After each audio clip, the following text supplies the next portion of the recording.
नमस्कार साଙ୍ଗमाने जय श्री जगन्नाथ। आज तो जानिबा सत्य कथा सबले पिता लगी थाए।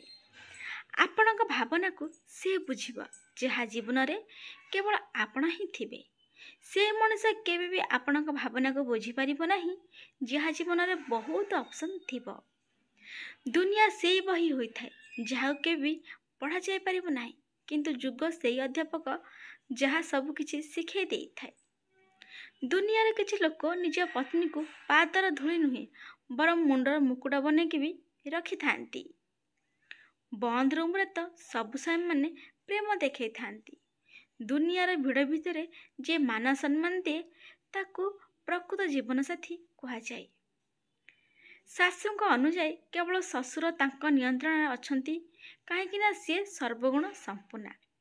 जो तांक पुआ पत्नी नियंत्रण रही जाए तो ताहले से बहु कौन कला जादू कर एटा अप्रिय सत्य कथा, किंतु सत कथा। आपण जेते विश्वस्त होइकी रुहंतु ना कहीं जहाँ को संपर्क भांगिबार अच्छी से संपर्क भांगिकी ही जीव। विशेष उत्सव पई आपणकर नूतन पोशाक एवं जोता रखिबा बंद करंतु। जेतेबेले कौनसी भी छोट मोट सुजोग मिलुछि ना सेतेबेले परिधान कर दियंतु, काहेकि ना आजिकल बंची रहिबा भी सबुठु बड़ सुजोग होइथाय।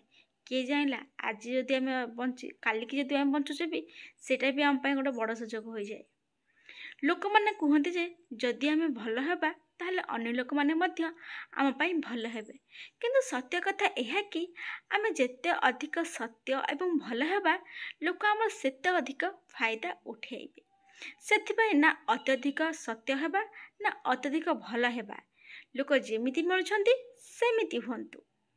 एक बयस अच्छी जेतेबेले केवल रूप रंग महत्वपूर्ण होइथाय, आउ एक बयस अच्छी जेतेबेले विचार महत्वपूर्ण होइथाय, एवं आउ एक बयस अच्छी तापर केवल साथ महत्वपूर्ण होइथाय।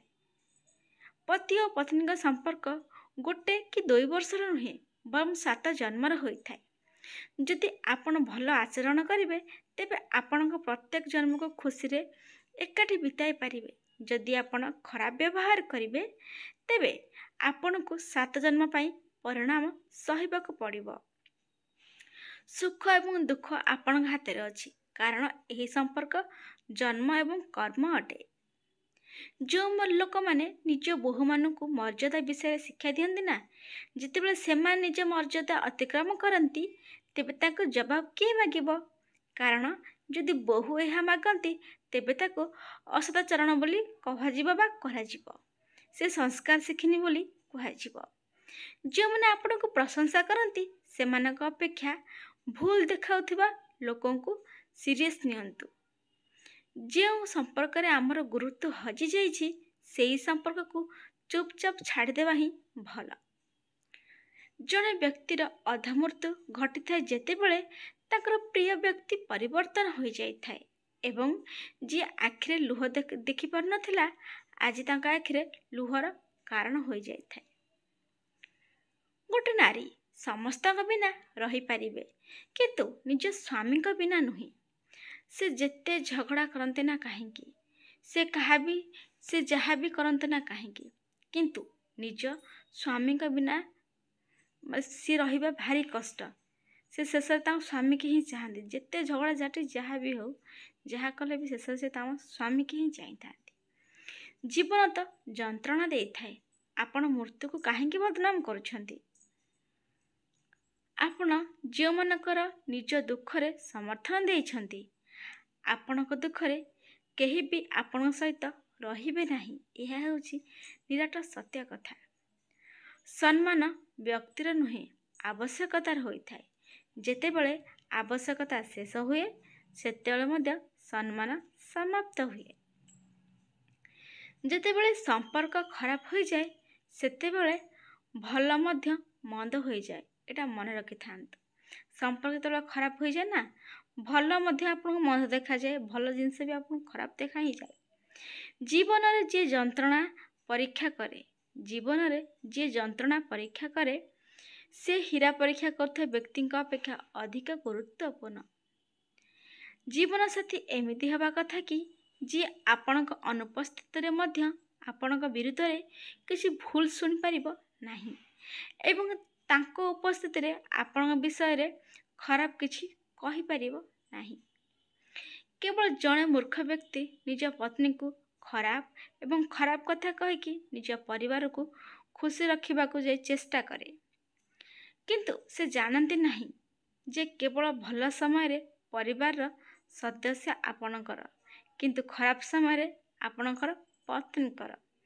ଭଲ ସମୟରେ ଆପଣଙ୍କ ସହିତ ସମସ୍ତେ ରହିବେ, କିନ୍ତୁ ଖରାପ ସମୟରେ କେବଳ ଆପଣଙ୍କ ପତ୍ନୀ ହିଁ ଆପଣଙ୍କ ପାଖରେ ଥିବ।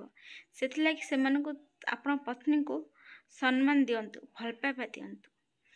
ଜନ୍ମ ଏବଂ ମୃତ୍ୟୁ ବର୍ତ୍ତମାନ ଅତ୍ୟଧିକ ମହଙ୍ଗା ହୋଇଗଲାଣି। କେହି ସିଜେରିଆନ୍ ବିନା ଆସନ୍ତି ନାହିଁ ଏବଂ କେହି ଭେଣ୍ଟିଲେଟର ବିନା ଯାଆନ୍ତି ନାହିଁ। କେବେ ବି ନିଜ ରିଲେସନସିପ୍କୁ କୌଣସି ଅନ୍ୟ ରିଲେସନସିପ୍ ସହିତ ତୁଳନା କରନ୍ତୁ ନାହିଁ, କାହିଁକି ନା ସବୁ ମଣିଷର ପ୍ରେମ କରିବାର ଶୈଳୀ ସମାନ ନଥାଏ। ତୁମେ ମୋତେ ବିଶ୍ୱାସ କରୁନାହଁ କି? ବାସ୍, ଲୋକମାନେ ଏହା କହିକି ପ୍ରତାରଣା କରନ୍ତି, ଧୋକା ଦିଅନ୍ତି। ସମୟ ବିତାଇବା ପରେ ଜଣେ ପ୍ରାୟତଃ ହୃଦୟଙ୍ଗମ କରେ ଯେ ବିତି ଯାଇଥିବା ମୁହୂର୍ତ୍ତଟି ବହୁତ ଭଲ ଥିଲା।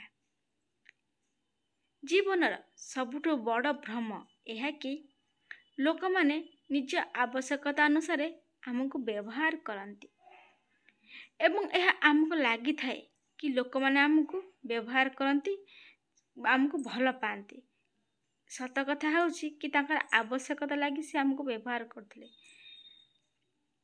ସେ ଆମକୁ ସେତିକି ପସନ୍ଦ କରନ୍ତିନି। କିଛି ଶାଶୁ ଏବଂ ଶ୍ୱଶୁର ନିଜ ବୃଦ୍ଧା ଅବସ୍ଥାକୁ ନିଜେ ନଷ୍ଟ କରନ୍ତି। ଏକରେ ନିଜ ବୋହୂକୁ ଅନ୍ୟମାନଙ୍କ ବୋହୂ ସହିତ ତୁଳନା କରିକି, ଦୁଇରେ ଶ୍ୱଶୁର ଏବଂ ପୁଅ ବୋହୂ ବିରୁଦ୍ଧରେ ଉତ୍ତେଜିତ କରି, ପ୍ରତ୍ୟେକ ପ୍ରସଙ୍ଗରେ ବୋହୂର ପିତାମାତାକୁ ଖରାପ କହି, ଏଇଟା ହିଁ ସମ୍ପର୍କକୁ ନଷ୍ଟ କରିଦେଇଥାଏ। ଗୋଟେ ବୋହୂର ମନ ଭିତରେ ଘୃଣା ଭାବ ଭରାଇ କରିଦେଇଥାଏ। ଏହିସବୁ ଜିନିଷ ଗୁଡ଼ାକ ନିଜର ଶବ୍ଦରେ ବଳ ରଖନ୍ତୁ। ଚିଲେଇବା ନୁହେଁ, ବଡ଼ ପାଟିରେ ଚିଲେଇକି କୋଳାହଳ କରିପାରିବେ, କିନ୍ତୁ ହୃଦୟରେ ରାଜ ନୁହେଁ। ଅନ୍ୟମାନଙ୍କ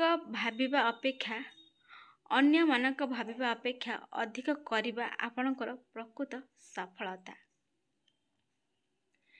ଧୈର୍ଯ୍ୟର ଜିଭ ଏତେ ଶକ୍ତିଶାଳୀ ଯେ ଏହା ନିର୍ଯାତନା କରୁଥିବା ଲୋକଙ୍କ ଜେନେରେସନକୁ ବି ନଷ୍ଟ କରିଦିଏ। ଆଲୋକ ବିସ୍ତାର କରିବାର ଦୁଇଟି ଉପାୟ ଅଛି।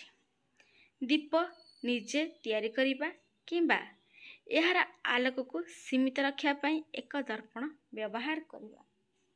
ଏମିତି ନୂଆ ନୂଆ ଭିଡ଼ିଓ ଦେଖିବା ପାଇଁ ସାଙ୍ଗମାନେ ଚ୍ୟାନେଲକୁ ସବସ୍କ୍ରାଇବ୍ କରିଦିଅନ୍ତୁ ଏବଂ ଲାଇକ୍ କମେଣ୍ଟ ସେୟାର ବି କରନ୍ତୁ। ସମ୍ପୂର୍ଣ୍ଣ ଭିଡ଼ିଓ ଦେଖିଥିବାରୁ ଆପଣଙ୍କୁ ବହୁତ ବହୁତ ଧନ୍ୟବାଦ। ଆଜି ପାଇଁ ସାଙ୍ଗମାନେ, ଜୟ ଶ୍ରୀ ଜଗନ୍ନାଥ।